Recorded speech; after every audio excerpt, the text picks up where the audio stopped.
কিভাবে আতঙ্কিত হয়ে আছে, কারণ এই গ্রাম শান্তশিষ্ট গ্রাম, খেটে খাই, সকালে উঠে মাঠে যাই, সন্ধ্যায় মাঠে ফিরে, যে যার কাজের দোকান আছে, যে যার ডে লেবার, যে যার কাজে ব্যস্ত থাকে।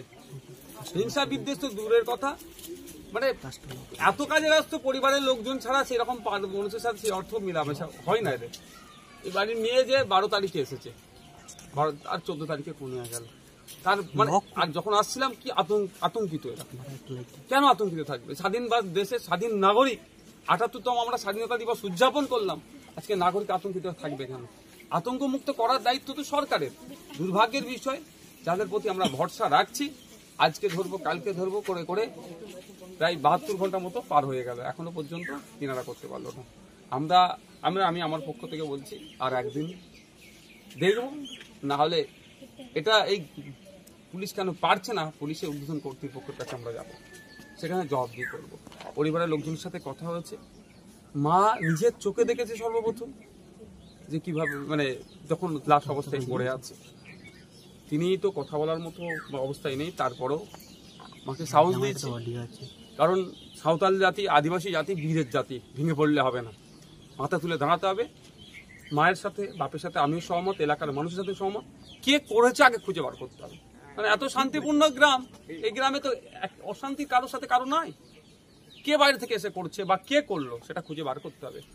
এবং সাথে সাথে আমি এটা বলবো, মিডিয়ার মাধ্যমে, এখানে ডিআইবির লোক আছে, তাদের বলবো এই গ্রামের নিরাপত্তাকে আরো বাড়াতে হবে, আশ্বস্ত করতে হবে। এই গ্রামের মানুষজনের মধ্যে যে আতঙ্কের একটা ভাব আসছে, সেটা কাটিয়ে তোলার দায়িত্ব প্রশাসনকে নিতে হবে। আমি গিয়েছিলাম যেখানে প্লেস অফ অকারেন্স, সেখানে গিয়েছিলাম, কিন্তু দেখলাম ওখানে একটা জাস্ট ঘেরা আছে, একটা মার্ক করা আছে, কিন্তু ওখানে প্রশাসনের কাউকে আমি দেখতে পেলাম না। কোনো একটা গরু এসে যদি ওখানে চড়ে, ছাগলে যদি ঢুকে যায়, তাহলে কি আর যে আপনার প্রমাণ পাওয়া দরকার, ওখান থেকে কালেক্ট করা দরকার, সেটা কি আর সম্ভব হবে? এই যে নেগলিজেন্সি, এটা কোনোভাবেই মেনে নেওয়া যায় না। গতকালকে আমার রাজ্যের মুখ্যমন্ত্রী আরজি করের এক আমার ডাক্তার বোনের সাথে যে অন্যায় হচ্ছে, সেটা প্রতিবাদ জানিয়ে রাস্তায় নেমেছিলেন। আমি আশা করব রাজ্যের বিভিন্ন প্রান্তে, বিশেষ করে মফস্বল এলাকাতে, এই রিমোট এরিয়াতে যে ঘটনা ঘটছেন, মুখ্যমন্ত্রী এইগুলোকেও যাতে দ্রুত বিচার পায়। উনি তো ফাঁসির কথা গতকালকে বলেছেন।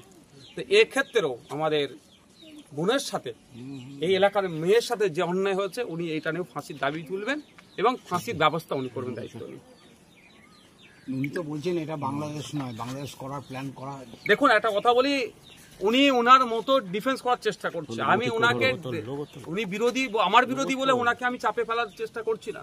ওনার দায়িত্বটাকে ওনাকে বোঝাতে চাইছি। ওনার দায়িত্ব হচ্ছে না, সরকারের দায়িত্ব হচ্ছে নাগরিককে নিরাপত্তা দেওয়া।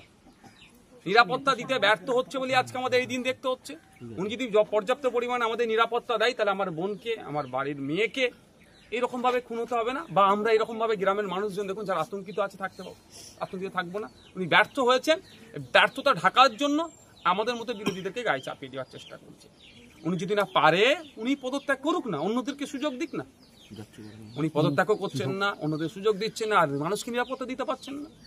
আমি আপনাদের মাধ্যমে রাজ্য সরকার, কেন্দ্র সরকারকে শুধু একটা স্মরণ করিয়ে দিতে চাই, 2014 সালের ভার্জিনিয়া খাকা কমিটির যে সুপারিশগুলো আছে, আদিবাসী সমাজের শিক্ষা, স্বাস্থ্য, কর্মসংস্থান, অর্থনীতির উপরে যে আপনার হয়েছিল, আপনার যে কমিটি তৈরি হয়েছিল, ওদের কোন অবস্থায় আছে, যে সুপারিশগুলো ছিল, সেগুলো দ্রুত বাস্তবায়ন করা হোক।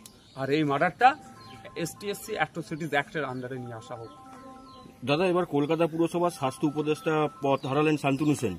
2022 সালে 5 জানুয়ারি থেকে ছিল।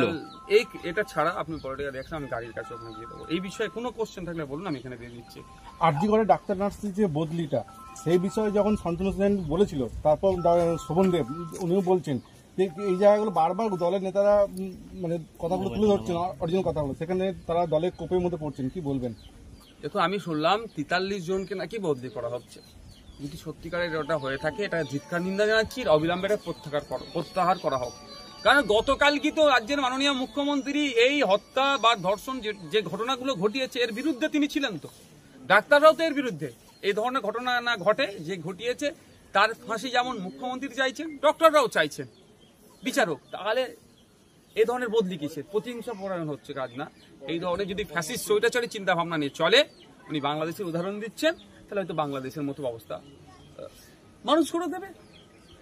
কাল এই আদিবাসী সমাজের একদল লোক থানায় বিক্ষোভ দেখাতে ছিল, তাদের 12 ঘন্টা টাইম দিয়েছিল, কিন্তু আমরা দেখছি এখন প্রায় 48 ঘন্টা হয়ে গেল, কিন্তু কোনো দোষী arrest অ্যারেস্ট হলো না। দেখুন, আমি কথা বললাম আজকে নাকি থানার পক্ষ থেকে ভারপ্রাপ্ত যিনি আধিকারিক আছেন তিনি এসে আমাদের মানে মারা গিয়েছেন ফোন করেছে, তার পরিবারের সাথে কথা বলেছে, তিনি নাকি সাসপেক্টকে লোকেট করতে পারছে না, কিন্তু বলে চিহ্নিত করতে পেরেছে, কিন্তু কোথায় আছে সেটা লোকেশন এখন লোকেট করতে পারছে না। আর কিছু সময় টাইম চেয়েছে, কতটা টাইম দেবেন না দেবেন এটা পরিবারের সম্পূর্ণ ব্যাপার।